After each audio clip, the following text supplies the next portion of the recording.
ठाणेकरांचे ग्रामदैवत असलेले ऐतिहासिक श्री कोपिनेश्वर मंदिरात महाशिवरात्री निमित्त भाविकांची अलोट गर्दी दिसून आली. अंदाजे 1100 वर्ष जुन्या या मंदिरात महाशिवरात्री निमित्त विशेष दर्शन व्यवस्था, भाविकांसाठी स्वतंत्र रांगा अशा विविध प्रकारचे नियोजन करण्यात आलंय.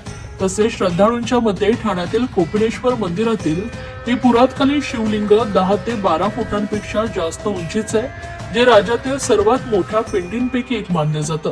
दरम्यान अनेक वर्षांच्या परंपरेनुसार यंदाही विविध प्रकारच्या फुलांनी मंदिर सजले असून या फुलांमध्ये पिवळा, केशरी गोंडा, लाल गुलाबी रंगांचे गुलाब आणि विविध प्रकारच्या पानांनी शिवलिंग परिसर सजलाय.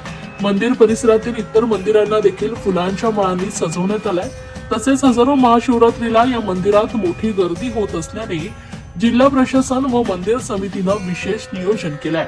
ठाण्यातील या पुरातन कोपिनेश्वर मंदिरात पहाटेपासूनच भाविकांच्या शिवदर्शनासाठी लांबच लांब रांगा लागल्या आहेत. भाविकांच्या सुरक्षेसाठी विशेष उपाययोजना करण्यात आल्या.